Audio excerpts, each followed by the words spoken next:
அந்த வழக்கை இல்லடா கேக்குறேன். பாட்னா நீதிமன்றம் ரத்து செய்த போது நான் சொல்றேன், நான் முடிக்கிறேன். ஒரு கேள்வி கேட்டீங்க, நான் பதில் சொல்லி முடிக்கிறேன்.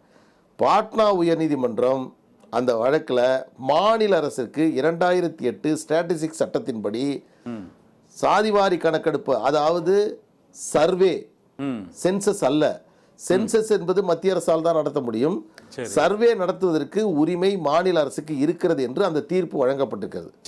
அந்த இடஒதுக்கீட்டுக்கான சாதிவாரி கணக்கெடுப்பை அடிப்படையாக வைத்து ப்ரொபோர்ஷனல் ரெப்ரசன்டேஷன், விகிதாச்சார அடிப்படையிலான இடஒதுக்கீட்டை பீகார் மாநிலம் வழங்கியது. அதைத்தான் பாட்னா உயர்நீதிமன்றம் சொன்னது, நீங்கள் இடஒதுக்கீடு வழங்குவதற்காக எடுத்துக்கொண்ட முறை தவறானது. ஒரு பிரிவில் இருக்கக்கூடியவருடைய பின்தங்கிய நிலையை மனதிலே கொண்டு கொடுக்க வேண்டிய இடஒதுக்கீட்டை மக்கள் தொகை அடிப்படையில் அந்த மக்கள் இவ்வளவு இருக்கிறார்கள், அவர்களுக்கு இந்த இடஒதுக்கீடு என்று கொடுப்பது என்று தவறு என்றுதான் சொல்லியிருக்கிறார்கள். எனவே இதில் 2 இருக்கிறது. அதை நடைமுறைப்படுத்தப்பட்ட விதத்தை பாட்னா உயர்நீதிமன்றம் ரத்து செய்தது, எடுத்ததை தவறு என்று சொல்லவில்லை.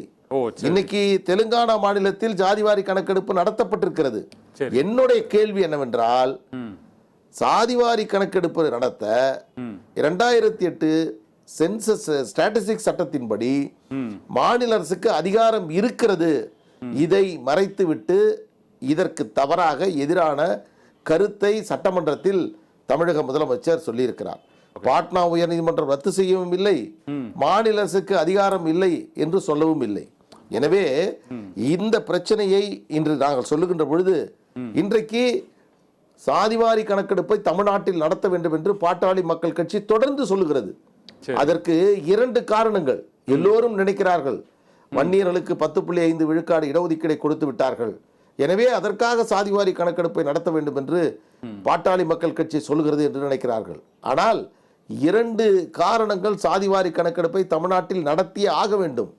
உச்சநீதிமன்றம் 2 முறை தமிழக அரசிற்கு சாதிவாரி கணக்கெடுப்பு நடத்தி உங்களுடைய இடஒதுக்கீட்டின் பயனை அனுபவிக்கக்கூடிய விவரங்களை வெளியிட வேண்டும் என்று சொல்லியிருக்கிறது. குறிப்பாக 2010ஆம் ஆண்டு அப்போது இருந்த நீதிபதி அவர்கள் என்ன செய்கிறார்னா, நீங்கள் கபாடியா அவர் தலைமையிலான அமர்வு தான் அந்த வழக்கை விசாரித்தது.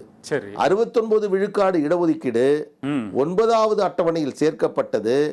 அதற்கு பிறகு 9வது அட்டவணையில் சேர்க்கப்பட்ட சட்டங்களை நீதிமன்றம் விவாதிக்க கூடாது என்ற அந்த தீர்ப்பை அரசியல் சாசன அமர்வு ரத்து செய்து 9வது அட்டவணையில் சேர்க்கப்பட்டிருந்தாலும் அரசியல் சாசனத்தினுடைய அடிப்படை கோட்பாடுகளுக்கு எதிராக ஒரு சட்டம் அதில் சேர்க்கப்பட்டிருந்தால் அது முறையான சட்டமா இல்லையா என்று ஆய்வு செய்யும் அதிகாரம் உச்சநீதிமன்றத்திற்கு இருக்கிறது என்ற தீர்ப்பு வந்தது.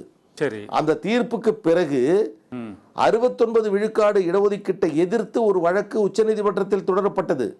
அந்த வழக்கு நிலுவையில் இருக்கின்ற பொழுதுதான் உச்சநீதிமன்றம் சொன்னது, 69 விழுக்காடு இடஒதுக்கீட்டை நீங்கள் உறுதி செய்ய வேண்டும் என்று சொன்னால் 1 வருட காலங்கள் உங்களுக்கு அவகாசம் தருகிறோம்.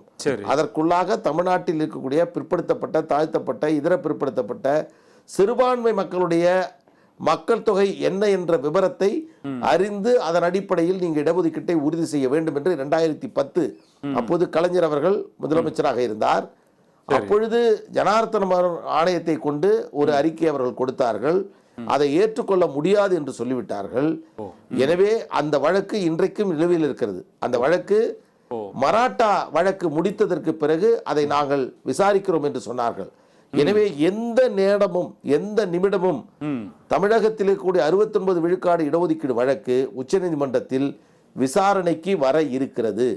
ஒருவேளை இப்பொழுது விசாரணைக்கு வரப்பெற்றால் 69 உறுதி செய்வதற்கான தரவுகள் என்ன உங்களிடம் இருக்கிறது என்பதை உச்சநீதிமன்றம் கேட்டால் தமிழக அரசிடம் எந்த விளக்கமும் நியாயமான விளக்கமும் இருப்பதற்கு வாய்ப்பில்லை. ஒன்று. இன்னொன்று, 10.5 விழுக்காடு இடஒதுக்கீட்டை ரத்து செய்த போது முடிச்சற 2 காரணம் இல்ல 2 காரணம் சொன்ன, ஒரு காரணத்தை சொல்லிடுறேன்.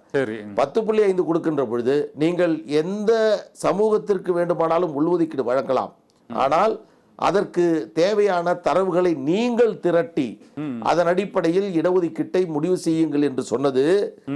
அதற்கு தமிழக அரசு அந்த வாதம் உச்சநீதிமன்றத்தில் வருகின்ற பொழுது எங்களுக்கு இல்ல, மத்திய அரசு கிடையாது, எங்களுக்கு கிடையாது, மத்திய அரசுக்கு தான் என்று அவர்கள் சொல்லவில்லை. எனவே இந்த 2 உத்தரவுகளும் உச்சநீதிமன்றத்தால் பிறப்பிக்கப்பட்டு நடைமுறைப்படுத்தப்படாத நிலையில் இருக்கும்போதுதான் பாட்டாளி மக்கள் கட்சியினுடைய தலைவர் மரியாதைக்குரிய அன்புமணி ராமதாஸ் அவர்கள் இன்றைக்கு ஒரு கருத்தை வெளியிட்டிருக்கிறார். 69 இடஒதுக்கீட்டிற்கு ஆபத்து ஏற்பட்டால் தமிழகம் கலவர பூமியாக மாறும் என்ற எச்சரிக்கையை தமிழக அரசிற்கு கொடுத்திருக்கிறார். இது ஒரு சரியான நேரத்தில் ஒரு அரசிற்கு கொடுத்திருக்கக்கூடிய ஆலோசனை. இதை கேட்டு பீகார், தெலுங்கானா, கர்நாடகாவை தொடர்ந்து தமிழ்நாட்டில் சாதிவாரி கணக்கெடுப்பு நடத்துவதற்கான அறிவிப்பை தமிழக அரசு உடனடியாக வெளியிட வேண்டும். இல்லை என்றால் மிகப்பெரிய ஒரு போராட்டத்தை இந்த மாதத்திலேயே சென்னை மாநகரில் சமூக நீதிக்காக குரல் கொடுக்கக்கூடிய அனைவரையும் அழைத்து ஒரு போராட்டத்தை நடத்துவோம் என்று அறிவித்திருக்கிறார்.